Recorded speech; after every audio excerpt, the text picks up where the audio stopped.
అంటే ఈ Christmas season వచ్చిన వెంటనే కొన్ని ప్రశ్నలు ఖచ్చితంగా మన ముందు వస్తా ఉంటాయి. దాంట్లో ముఖ్యంగా వచ్చే ఒక ప్రశ్న ఏంటంటే, రెండు గుంపులుగా విడిపోయి క్రిస్మస్ అది కేవలం ఆచారంగా మీరు చేస్తా ఉన్నారు, అది వాక్యానుసారం కాదు, లేదంటే అది క్రిస్మస్ చేయాల్సినటువంటి అవసరం లేదని కొంతమంది అంటా ఉంటే, మరో పక్క నుంచి అయోమయంలో చూస్తా కొంతమంది అంటా ఉన్నారు. ఆ ప్రశ్నలకు ఎలా సమాధానం ఇవ్వాలో తెలియక, అంటే కొంతకాలం నేను కూడా క్రిస్మస్ అది వాక్యానికి విరుద్ధం అన్నట్టుగా కొన్ని మూలాలని అర్థం చేసుకుంటా, అఫ్ కోర్స్ కొన్ని నేర్చుకుంటా, దాన్ని కరెక్ట్ గా అప్రోచ్ సరిగ్గా లేకుండా కొంతమంది సోదరులు నేను కోల్పోయాను ఫ్రెండ్స్ లో కూడా. అంటే వాళ్ళతో రూట్ గా మాట్లాడటం, సరిగ్గా కన్వే చేయలేకపోవటం, వాళ్ళు పరిశుద్ధులు కాదు, విశ్వాసులు కాదన్నట్టుగా వాళ్ళని చూడటం.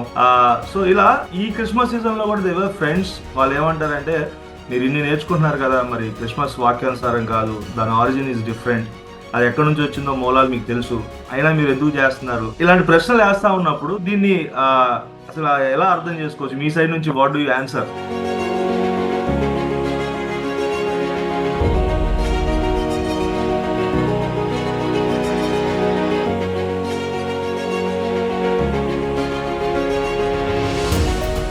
సో ఈ క్వశ్చన్కి చాలా లేయర్స్ ఉన్నాయి.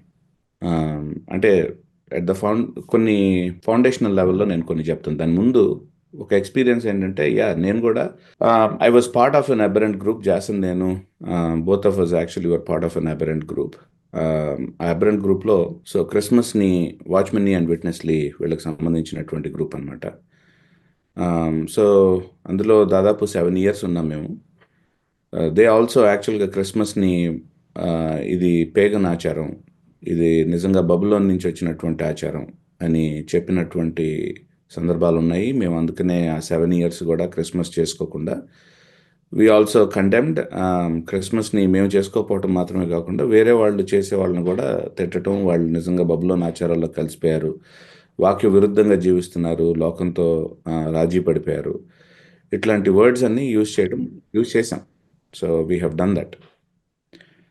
అయితే హౌ ఈ ఇష్యూని నేను థియలాజికల్ స్టడీస్ని చేయటం మొదలుపెట్టిన తర్వాత ఏ విధంగా చూసుకుంటూ వచ్చాను అనేది మీతో పంచుకుంటాను క్లుప్తంగా. So at the foundational level Luther and Calvin's అప్రోచ్ని ఒకసారి మనం అర్థం చేసుకోవాలి. లూథర్ అండ్ క్యాల్విన్ వీళ్ళిద్దరూ రిఫార్మర్స్. నిజానికి చెప్పాలంటే లూథర్ క్యాల్విన్ యొక్క హీరో. లూథర్ రెఫర్మేషన్ ని స్టార్ట్ చేసినప్పుడు, సంఘంలో దిద్దుబాటుని మొదలుపెట్టినప్పుడు 16th centuryలో క్యాల్విన్ చిన్నపిల్లాడు. ఏ రోజైనా సరే నేను లూథర్ లాగా అవ్వాలి అని కోరుకున్నటువంటి వ్యక్తి జాన్ క్యాల్విన్. అయితే వీళ్ళిద్దరి మధ్యలో ఒక చిన్న అప్రోచ్ డిఫరెన్స్ తీసుకున్నారు వీళ్ళు. ఏంటంటే లూథర్ ఏమంటాడంటే, ఫస్ట్ క్యాల్విన్ చెప్తాను, తర్వాత లూథర్ చెప్తాను. క్యాల్విన్ ఏమంటాడంటే, ఏ ఆచారం అయినా సరే స్క్రిప్చర్లు గనక చెప్పకపోతే, ఫలానా ఆచారం మీరు చెయ్యండి అని ఎక్స్క్లూజివ్గా స్క్రిప్చర్ గనక మెన్షన్ చేయకపోతే మనం చేయకూడదు అంటాడు. సో కాబట్టి ఏంటంటే Calvin's approach was always like Christmas అనేటువంటిది బైబిల్లో ఉందా, బైబిల్ చేయమని క్రిస్మస్ చెప్తోందా? చెప్పట్లేదు. అంటే Calvin did not speak about Christmas, but I'm just saying యాక్చువల్గా క్యాల్విన్ వర్డ్స్లో ఆయన ఫ్రేమ్వర్క్లో క్రిస్మస్ని పెట్టి చూస్తే ఎట్లా ఉంటుందని చెప్తున్నాను. సో కాబట్టి బైబిల్ చెప్పలేదు కాబట్టి క్రిస్మస్ని చేయడం తప్పు. సో క్రిస్మస్ని చేయదు సంఘం. So this the approach that he took. On the other hand Luther తీసుకున్నటువంటి అప్రోచ్ ఏంటంటే, ఏ ఆచారం అయినా సరే బైబిల్కి వ్యతిరేకం కానటువంటి ఆచారం అయితే కనుక, బైబిల్లో ఉన్నటువంటి విలువలను మంటగలిపినటువంటి ఆచారం అయితే కనుక, it's okay for the church to practice it in order to glorify Christ. క్రీస్తుని మహిమపరిచేటువంటి ఉద్దేశంతో ఆ ఆచారం వాక్యంలో చెప్పబడకపోయినప్పటికీ, వాక్య విలువలకి గనక వ్యతిరేకంగా వెళ్ళకపోతే, వాక్యాన్ని అల్టిమేట్లీ అది గనక అప్లిఫ్ట్ చేయగలిగితే, సంఘం యేసుక్రీస్తును మహిమపరిచేటువంటి భాగంలో ఆచారాన్ని చేయటంలో తప్పులేదు. This is what Luther has taken. So Lutherans, క్యాల్వినిస్టులు తర్వాత ఇద్దరు కొట్టుకొని చచ్చారు. ఆ, ఈ ఒక్క ఇష్యూలోనే కాదు, చాలా ఇష్యూస్లో they were wars in Europe, and as a result యాక్చువల్గా క్రిస్టియానిటీ కి తీరని దెబ్బ తగిలింది, తీవ్రమైనటువంటి దెబ్బ తగిలింది యూరోప్లో. But I want to say one thing, మనం యూరోప్లో జరిగినటువంటి ఇష్యూస్ని నుంచి నేర్చుకోవాలంటే ఈ ఇష్యూస్ని మనం బ్యాలెన్సింగ్ ఎట్లా తీసుకోవాలి అనేది కనుక చూస్తే, I will say we will look to Spurgeon, because Spurgeon is a pastor. Luther ఒక థియోలోజియన్, క్యాల్విన్ ఒక లాయర్, స్పర్జన్ ఒక పాస్టర్. సో ఒక pastoral insight Charles Spurgeon, prince of preachers, if we ask him, Spurgeon, what does your pastoral wisdom tell you about Christmas? He says that even though he takes Calvin's approach, Spurgeon actually does not condemn. He does not say that Christmas చేసేటువంటి వాళ్ళందరూ కూడా అన్యాచారాలు చేసేటువంటి వాళ్ళు, Christmas చేసేటువంటి వాళ్ళందరూ కూడా లోకంతో రాజీ పడిపోయినటువంటి వాళ్ళు అనేది కాకుండా, what he says is, he says that at the end of the day, he doesn't condemn, but he encourages people to glorify Christ. Whoever does them, he encourages people to glorify Christ. It puts it into perspective. Foundational లేయర్లో ఇదొకటి. అయితే ఇంకొక లేయర్ని నేను add చేస్తాను ఇందులో. ఈ layer ఎక్కడి నుంచి మొదలైందంటే, అంటే ఇది బబులోన్ ఆచారం అని స్టార్ట్ అయినటువంటి ఒక ఇది మన దగ్గర ఉంది కదా. సో ఫర్ ఎగ్జాంపుల్, ఇది నిమ్రోద్కి సెమీరామిస్ అనేటువంటి భార్య ఉంది, వాళ్ళిద్దరికి తమ్మూజ్ అనేటువంటి ఒక కొడుకు పుట్టాడు. ఈ తమ్మూజ్ అనేటువంటి కొడుకు పుట్టినప్పుడు వాడి సెలబ్రేషను వాడి బర్త్డేనే December 25th. ఇది బబులోన్ ఆచారం, ఇది బబులోన్ పాస్ చేస్తూ ఉంది. బబులోన్ పాస్ చేస్తూ క్యాథలిక్ సంఘం బబులోనులో ఉన్నటువంటి ఆచారాలన్నీ వంట పట్టించుకొని క్యాథలిక్ సంఘం అది మిగిలినటువంటి సంఘాలకి పాస్ ఆన్ చేసింది. కాబట్టి ఇప్పుడు మనం క్యాథలిక్ సంఘానికి వ్యతిరేకంగా ఉన్నటువంటి వీ రియల్లీ షుడ్ నాట్, అంటే రోమన్ క్యాథలిక్ సంఘానికి వ్యతిరేకంగా ఉన్న మనం తీసుకోకూడదు దీన్ని, ఈ అన్యాచారాన్ని, బబులోన్ ఆచారాన్ని మనం పాటించకూడదు అనేటువంటిది ఒక థాట్ ప్రాసెస్, ఒక ఐడియా. సో ఈ ఐడియాని బేస్ చేసుకుని నేను కానీ జాసన్ కానీ వాచ్మెన్ విట్నెస్ లీగ్ గ్రూప్లో ఉన్నప్పుడు we prohibited Christmas, we condemned Christmas, we rebuked those who practised Christmas. అయితే విచిత్రం ఏమనిపించిందంటే, నాకు ఎక్కడి నుంచి వచ్చింది అని తెలుసుకున్న తర్వాత నాకు వైర్లు గమ్మినాయి మైండ్. దీన్ని స్టార్ట్ చేసినటువంటి వ్యక్తి, అంటే ఇలాంటి ఆలోచన విధానాన్ని నిమ్రోద్ సెమీరామిస్కి పెళ్లి జరగటం, తర్వాత వాళ్ళిద్దరికి కొడుకు పుట్టడం, ఇదంతా స్టార్ట్ చేసినటువంటి వ్యక్తి అలెగ్జాండర్ హిస్లాప్ అనేటువంటి ఒక ఆయన. ఈ హిస్లాప్ అనేటువంటి ఆయన టూ బ్యాబిలాన్స్ అనేటువంటి ఒక పుస్తకాన్ని రాశాడు. I think that's the name of the book. So రాసిన తర్వాత అందులో ఆయన ఈ కనెక్షన్స్ అన్ని పెట్టుకుంటూ వచ్చాడు. ఈ కనెక్షన్స్ని, ఆయన ఉద్దేశం బేసికలీ ఏంటంటే, రోమన్ క్యాథలిక్ సంఘం తప్పు అని ప్రూవ్ చేయడానికి ఏం చేశాడంటే, వాళ్ళు చేస్తున్నటువంటి ఆచారాలన్నిటినీ తీసుకొని ఆ ఆచారాలన్నిటినీ బబులోన్ ఆచారాలకి కనెక్ట్ చేయడానికి ప్రయత్నం చేశాడు. అదే ఆ పుస్తకం అంటే బేసికలీ. సో హిస్లాప్ సరే రాశాడు. ఇక్కడ పాయింట్ ఏంటంటే, అది కరెక్టా కాదా అనేటువంటిది ప్రశ్న. నిజంగానే హిస్లాప్ పెట్టినటువంటి హిస్టారికల్ కనెక్షన్స్, అంటే చారిత్రాత్మకమైనటువంటి కనెక్షన్స్ ఏవైతే చూపించాడో అవి నిజంగా చారిత్రాత్మకంగా కరెక్టేనా కాదా అనేటువంటి ప్రశ్న ఇస్తే శుద్ధ తప్పు అనేటువంటిది చెప్పాలి. ఉదాహరణకి నిమ్రోద్ సెమీరామిస్ చరిత్రలో కనుక చూసుకుంటే వాళ్ళు ఒక శతాబ్దంలో జీవించిన వాళ్లే కాదు, వాళ్ళిద్దరికీ సంబంధమే లేదు. వాళ్ళిద్దరికీ తమ్మూజ్ పుట్టడం ఇవన్నీ కూడా కట్టుకథలు, కల్పన కథలు. ఇది ఎలా తెలిసిందంటే, అలెగ్జాండర్ హిస్లాప్ రాసినటువంటి పుస్తకాన్ని దాన్ని మన వాడుక భాషలో దాన్ని ప్రజెంట్ చేయడానికి రాల్ఫ్ వుడ్రో అనేటువంటి ఆయన శిష్యుడిగా, ఆయన గురువుగా తీసుకున్నటువంటి వ్యక్తి ఇంకొక పుస్తకాన్ని రాశాడు. ఆ పుస్తకం యాక్చువల్గా అలెగ్జాండర్ హిస్లాప్ పుస్తకం కంటే చాలా గొప్పదైంది. అది యూజువల్గా ఏం చేశాడంటే, అలెగ్జాండర్ హిస్లాప్ రాసినటువంటి వ్యూస్ని ఈయన వాడుక భాషలో పెట్టి 20వ శతాబ్దంలో రాశాడు ఆ పుస్తకాన్ని. సో అది బాగా చర్చిల్లోకి చొచ్చుకుపోయిందనమాట.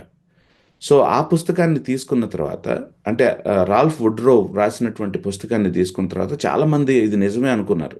కానీ రాల్ఫ్ వుడ్రో తర్వాత ఏం చేశాడంటే హిస్టారియన్స్తో కూర్చున్న తర్వాత, ఒరేయ్ అలెగ్జాండర్ హిస్లాప్ అన్ని తప్పు తడకలు రాశాడు, ఈయన పుస్తకంలో ఉన్నటువంటి వాటిని తీసుకొని నేను వాడుక భాషలో రాసి దీని మొత్తాన్ని తప్పు చేశాను అని ఎవరైతే తన పుస్తకాన్ని పబ్లిష్ చేశారో ఆ పబ్లిషర్కి ఉత్తరం రాసి నన్ను క్షమించండి, నా వల్ల తప్పు అయిపోయింది, నేను సరైనటువంటి ఇన్ఫర్మేషన్ రాయలేదు, అంత తప్పు తడకలతో ఉన్నటువంటి అలెగ్జాండర్ హిస్లాప్ పుస్తకాన్ని అలాగే తీసుకొని నేను వాడుక భాషలో పెట్టాను, నన్ను క్షమించండి, అందుకనే నాకు వచ్చినటువంటి డబ్బు మొత్తాన్ని కూడా ఇట్లా అబద్ధాన్ని చెప్పి నేను సంపాదించినటువంటిదంతా కూడా నాకు తెలియకుండా అబద్ధం చెప్పాను, దాన్ని అలా సంపాదించిన మొత్తం కూడా మీకు తిరిగి ఇచ్చేస్తున్నాను నేను అని చెప్పి ఆయన రాల్ఫ్ వుడ్రో చేయటం జరిగింది. సో ఆయన దాన్ని కరెక్షన్ చేసిన తర్వాత రాసిన పుస్తకాలు కూడా ఇంకా అందుబాటులో ఉన్నాయి. If you really want to see Ralph Woodrow .com.org మొత్తానికి ఉంది. అందులో you can order actually his books, అంటే కరెక్షన్తో కూడినటువంటి పుస్తకాలను మీరు ఆర్డర్ చేసుకోవచ్చు కావాలనుకుంటే. అంటే నేనేం చెప్తున్నానంటే బేసికలీ ఈ రెండవ లేయర్లో జరిగినటువంటి పొరపాటు ఏంటంటే క్రిస్మస్ యాక్చువల్గా కొంతమంది క్రిస్మస్ని కండెమ్ చేసేటువంటి వాళ్ళు నిజంగా మంచి ఉద్దేశంతోనే కండెమ్ చేసి ఉండొచ్చు. ఎందుకంటే వీళ్ళ పుస్తకాలు చూసి ఇది నిజంగానే బబులోన్ ఆచారం అని బాగా కన్విన్స్ అయిపోయి బబులోన్తో మనం ఏకం అవటం తప్పు అని బాగా వాళ్ళ హృదయాల్లో కన్విన్స్ అయిపోయి బాగా ఆ, దాన్ని వాళ్ళు ఆచరించకుండా ఉండటం, ఆచరించేటువంటి వాళ్ళు కూడా బబులోన్లో కలిసిపోతున్నారు అనేటువంటి భారంతో వాళ్ళని కండెమ్ చేయటం చేసేటువంటి సందర్భాలు ఉన్నాయి. కానీ వాళ్ళు వాళ్ళ యొక్క భారం అంతా కూడా నిజమైనటువంటి సత్యం మీద ఆధారపడినటువంటిది కాదు. ఎవరో తప్పు తడకలతో పుస్తకం రాస్తే వాళ్ళ ఇన్ఫర్మేషన్ని బేస్ చేసుకొని, తప్పు ఇన్ఫర్మేషన్ని బేస్ చేసుకొని భారాన్ని పెంచేసుకొని ఆ భారంతో ఇతరులను కండెమ్ చేసినటువంటి సందర్భాలు ఇవి. సో ఈ రెండు లేయర్స్ని మనం జ్ఞాపకం చేసుకోవాలి. సో ఒకటి నా ఆన్సర్ ఇప్పుడు నేనేం చెప్తానంటే, సో స్పర్జన్ లాగా నేను మాట్లాడేది ఏంటంటే, you know what, so if క్రీస్తు కనుక గ్లోరిఫై అవ్వకపోతే, నీ క్రిస్మస్ సెలబ్రేషన్స్లో కనుక క్రీస్తు కనుక సెంటర్ కాకపోతే, క్రీస్తు కనుక గ్లోరిఫై కాకపోతే, నీకు చేతులు జోడించి దండం పెడతాను, దయచేసి క్రిస్మస్ సెలబ్రేట్ చేసుకోవద్దు. ఎందుకంటే ఇలా సెలబ్రేట్ చేసుకొని ఇదే క్రిస్మస్ అనేటువంటి తప్పుడు అవగాహనని నువ్వు జనాలకి ఇచ్చే కంటే నువ్వేమి చేసుకోకుండా ఇంట్లో కూర్చొని కొంచెం ఆ రోజు పప్పన్నం వండుకొని తినటం బెటర్. లేదు, ఈ సీజన్లో నేను నిజంగా యేసు ప్రభు యొక్క ఔన్నత్యాన్ని నేను జ్ఞాపకం చేసుకుంటాను, యేసు ప్రభు యొక్క సువార్తని నేను యాక్చువల్గా మిగిలిన వాళ్ళతో పంచుకోవడానికి మంచి అవకాశం ఉంది ఈ సీజన్లో, కాబట్టి ఈ సీజన్లో యేసు ప్రభుని మహింపరచడానికి, ఆయన ఆరాధించడానికి, ఆయన వాక్యాన్ని ఇంకొంచెం నేను ధ్యానించడానికి నేను ఈ సీజన్ ఉపయోగించుకుంటాను అని కనుక నువ్వు చేస్తే, I commend you, because this is the way to celebrate Christmas. రెండవది, ఇంకా మూడవ లేయర్ని చెప్పి నేను ముగిస్తాను ఈ ఆన్సర్ని ప్రకాష్. అసలు డిసెంబర్ 25వ తారీఖు క్రిస్మస్ అని మీకు ఎవడు చెప్పాడు అని క్వశ్చన్ చేసేవాళ్ళు చాలామంది అంటారు. 25వ తారీఖు యేసు ప్రభు పుట్టాడని ప్రూఫ్ లేదు. ఆయన వేరే టైంలో పుట్టినట్టుగా మనం చూపించవచ్చు ఆ వాక్యాన్ని ఆధారం చేసుకొని. నిజానికి చెప్పాలంటే వాక్యంలో బర్త్డే సెలబ్రేట్ చేసుకోలేదు, ఓన్లీ దుష్టులు మాత్రమే బర్త్డే సెలబ్రేట్ చేసుకున్నారు. యేసు ప్రభు బర్త్డేని సెలబ్రేట్ చేయటం అనేటువంటిది చాలా అన్యాయమైనటువంటి ప్రక్రియ. ఇది అంటే దుష్టులు ఏదైతే చేసుకున్నారో వాక్యంలో అది మనం యేసు ప్రభుకి ఆపాదించడం అనేటువంటి చాలా తప్పు. పైగా ఏంటంటే తప్పుడు రోజున ఆయనకు ఆపాదించేయటం. వీళ్ళకి కూడా అర్థం కానటువంటి విషయం ఏంటంటే క్రిస్మస్ అనేటువంటి సెలబ్రేషను మొదట ప్రారంభించినటువంటి క్రైస్తవులు ఎవరైతే ఉన్నారో వాళ్ళు నిజంగా యేసు ప్రభు డిసెంబర్ 25వ తారీఖు పుట్టాడు అని చేయలేదు ఎవరు.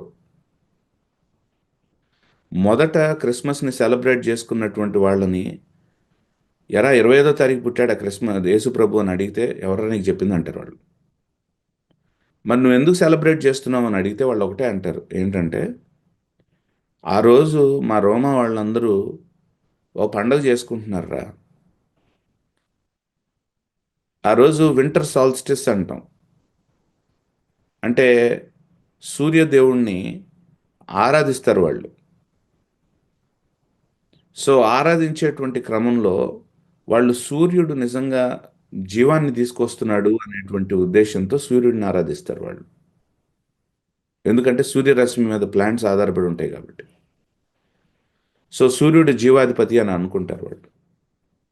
కానీ మేము క్రైస్తవులుగా అందరూ ఆచరించేటువంటి పండుగ ఏదైతే ఉందో ఆ రోజు సూర్యుడు కాదు జీవాన్ని తీసుకొచ్చేది, నిజమైనటువంటి జీవాధిపతి సన్ కాదు, సన్ ఆఫ్ రైచియస్నెస్, అంటే నీతి సూర్యుడు. ఈ నీతి సూర్యుడు ఉదయించాడు కాబట్టి భూమి మీద ఆయన యొక్క ఉదయించినటువంటి విషయాన్ని మేము జ్ఞాపకం చేస్తున్నాము రోమా సామ్రాజ్యానికి. రోమ్కి సూర్యుడు కాదు కావాల్సింది, నీతి సూర్యుడు కావాలి అనేటువంటి విషయాన్ని మేము చాటి చెప్పటానికి ఆ రోజు అందరూ సూర్యుడిని ఆరాధిస్తుంటే మేము నీతి సూర్యుడిని ఆరాధించడం మొదలుపెట్టాము. మేము ఎందుకు వేస్ట్ చేసుకోవటం టైం అని నీతి సూర్యుడిని ఆరాధించడం మొదలుపెట్టాము. సో దాన్ని ఆ తర్వాత అఫీషియల్ హాలిడేగా సెలబ్రేట్ చేశారు. ఎప్పుడైతే రోమా క్రిస్టియానిటీని యాక్సెప్ట్ చేసిందో దాన్ని యాక్సెప్ట్ చేయటం వలన మంచి జరిగిందా చెడ్డ జరిగిందా అనేటువంటి విషయాన్ని జేమ్స్ థానెట్ గారి దగ్గర వదిలేద్దాం ఆ ప్రశ్నని మనం. సో అయితే నేనేమంటానంటే, సో అఫీషియల్గా డిక్లేర్ చేసినటువంటి రోజు ఒక రోజు ఉంది, కానీ దానికి ముందే క్రైస్తవులు ఆచరించడం మొదలుపెట్టారు. అఫీషియల్గా డిక్లేర్ చేసిన తర్వాత మరి ఏమొచ్చినాయో తెలియదు తర్వాత, కానీ దానికి ముందే అఫీషియల్గా లేనప్పుడు ఊచకోత కోయబడుతున్నప్పుడే క్రైస్తవులు వాళ్ళు యేసు ప్రభుని చాటటానికి మరొక అవకాశాన్ని ఉపయోగించుకోవటానికి వాళ్ళు మొదలుపెట్టినటువంటి rival worship is Christmas. We're not worshipping sun, but we're worshipping sun of righteousness. We don't want to waste time on that day, but we want to declare to the Roman kingdom the real solution is the Son of Righteousness and not the Son. That's what they wanted to say. So అట్లా మొదలైనటువంటిది క్రిస్మస్. కాబట్టి ఆ స్పిరిట్తో if you are celebrating Christmas today in India, by all means you are in line with the early Christians. But అలా కాకుండా ఒకవేళ నువ్వు తాగటానికి, డ్యాన్సులు వేయటానికి, చిందులు వేయటానికి కనుక ఉపయోగిస్తే దయచేసి క్రిస్మస్ని సెలబ్రేట్ చేసుకోవాలి. ఎందుకంటే నీకు క్రిస్మస్కి సంబంధం లేదు, నీకు నీతి సూర్యుడికి సంబంధం లేదు. నీతి సూర్యుడు నీ హృదయంలో ఉదయించందే నువ్వు వేరే వాళ్ళకి నీతి సూర్యుడిని పరిచయం చేయలేవు.